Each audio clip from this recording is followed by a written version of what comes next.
এগুলো হচ্ছে বাবার ওই ফর্দ, শরীরের ফর্দ। ব্লাড টেস্ট হবে এখন। সকালবেলাতে বাবার ব্লাড টেস্ট করতে এসেছে, আবার উনি বিকেলবেলাতেও আসবেন। এর আগেও একবার আসার কথা ছিল, কিন্তু বাবা যেহেতু তখন একটু সুস্থ ছিল তাই কাউকে কিছু না বলে সকাল সকাল বাজার চলে গেছে ব্লাড দেবেন না বলে। মাকে ফিরে এসে বলেছে একদিনের মধ্যে যদি দুবার ব্লাড টেস্ট করে কেমন লাগে তুমি জানো? কেমনটা লাগে শোনার, যে টেস্ট ভালো করে না হলে চিকিৎসা ভালো হবে না সেটা ওনাকে কে বোঝায়।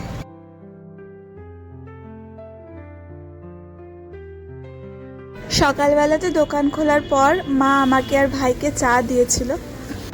গ্যাস আসবে এখন, আবার গ্যাস বুক করতে হবে। গ্যাস বুক করা আছে, গ্যাস সিলিন্ডারটা নিতে হবে।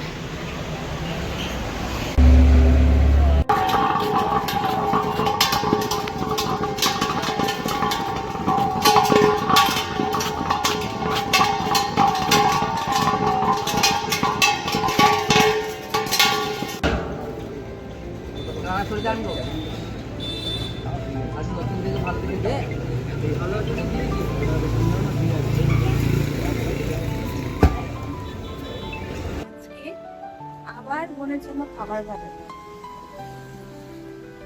রেডি করে দিয়ে গেছি।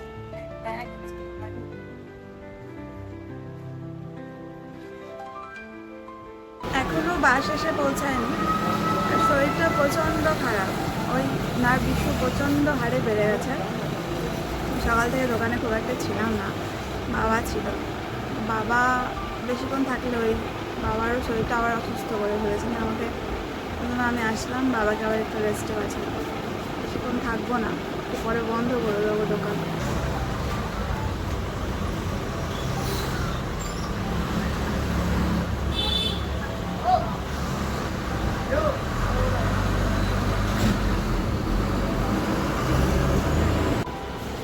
দান দেওয়া হয়ে গেছে। আর ওই যে ওরা আমাকে চিনে ফেলেছে, ওরা প্রত্যেকদিন বলে যে যেদিন পাম্পে দাঁড়াবে সেদিন বলে দাও পাম্পে আসতে। সেদিন বাস স্ট্যান্ডে যাই সেদিনও বলে দেয় যে বাস স্ট্যান্ডেই আসতে বলবো আজকে। এটা হচ্ছে নার্ভের জন্যে যে সমস্যাগুলো হচ্ছে তার জন্য ওষুধ খেতে হচ্ছে আমাকে। প্রচণ্ড জ্বর এসছে ওই স্নায়ুর সমস্যার কারণে। এটা খেয়ে নিই, এটা আমার 3 নম্বর ওষুধ চলছে এখন। বাড়িতে থাকতাম একদম ভালো লাগছে না, বেরোবো। এই না আমার হোমিওপ্যাথি ওষুধ খেতে ভালো লাগে।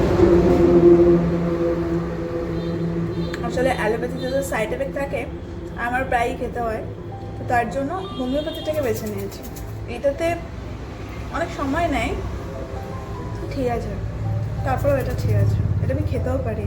বাকি আমি হোমিওপ্যাথি খেতে পারি, অ্যালোপ্যাথি খেতে পারি না। বেরোলাম একটু বাড়ি থেকে। শরীর ভালো না থাকলে মন ভালো থাকে না, বিরক্ত হই। পয়সা নিয়ে বেরিয়েছি, চকলেট খাবো, তাহলে মন ভালো হয়ে যাবে আমার।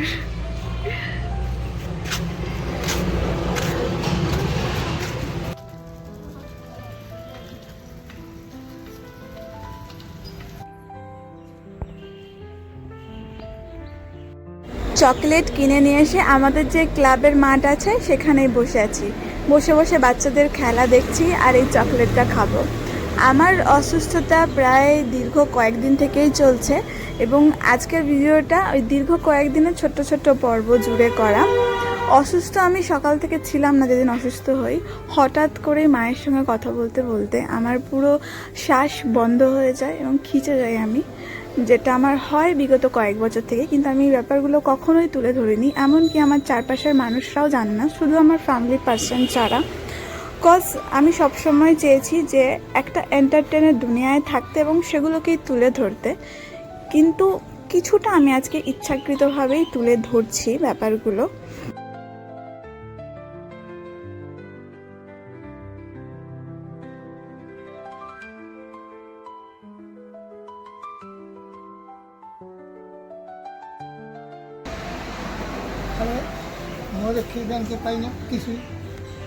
সারাদিনে আমার কাছে এমন অনেক মানুষের আগমন ঘটে যারা তাদের সমস্যার কথা বলতে আসেন, সমাধান খুঁজতে আসেন। বেশিরভাগ বয়স্করা আসেন তাদের ব্যাংকের বই নিয়ে, দেখে দাও দিদি ভাই এই মাসে কেন টাকা ঢুকলো না, এই টাকাটা গুনে দাও ব্যাংক থেকে তুলে আন। শুধু দোকানই দিই না গো, অনেকের হেল্প ডেস্ক হিসেবেও কাজ করি।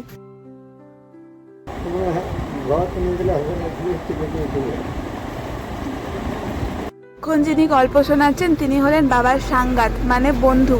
সারাদিনে গরু চড়াতে গিয়ে কি কি কর্মকাণ্ড ঘটেছে তাই শোনাচ্ছেন।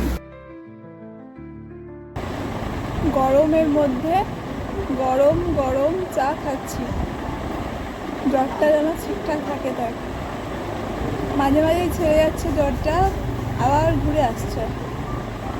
হয় এটা আবার এরকম, ওষুধ খেতে হবে। কথা বলার শক্তি পাচ্ছি না আমি।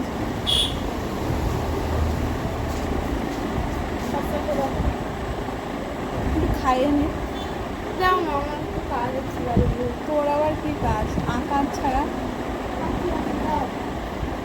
বস বস।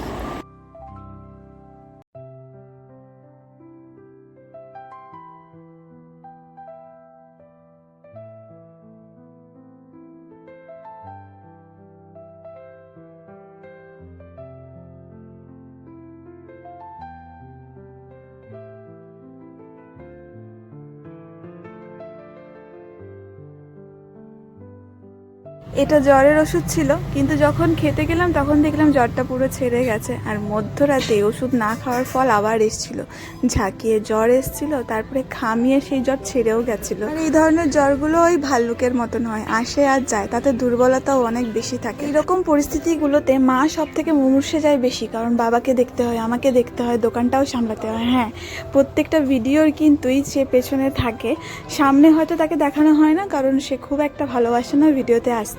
আসলে এই ফ্যামিলি ব্লগগুলোই সে পছন্দ করে না। সকলকে সামলাতে গিয়ে মাঝে মাঝে নিজেই বলে ওঠে, আমি যে কবে বৃন্দাবনবাসী হতে পারবো। আমিও তেমনি খুব খচাই, কপালে না থাকলে ঘি, ঠকঠকালে হবে কি। আবার বেরিয়েছি, আকাশে চাঁদ নেই, বাট ওই লাইটটা চাঁদের কাজ করছে।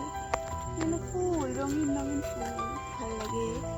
বাতাস নেই, কিন্তু মাঝে মাঝে আবার আছে ঠান্ডা ঠান্ডা বাতাস। একটু মন ভালো করতে আসা আর কি। রাত্রে প্রজাপতি উঠছে নাকি ঘিরে? হ্যাঁ, দারুণ। এই পুরো সবুজ। এটা প্রজাপতি না, এটা অন্য কিছু। প্রজাপতি মতনই মত। মত তো প্রজাপতিরই ভালো। চোখগুলো দেখে মনে হলো না এটা প্রজাপতি। এরকম নিঃসঙ্গ রাত, নিঃসঙ্গ রাত, হ্যাঁ, এরকম এরকম নিশীথ কালো রাত, আমার মনে হয় সামনে অমাবস্যা। একটুও বাতাস নেই, তারপরেও ভালো লাগছে হাঁটতে, কারণ প্রকৃতি আমাদেরকে আরাম দেয়, শান্তি দেয়, শান্তি দেয়। চলে যাই, টাটা টাটা টাটা।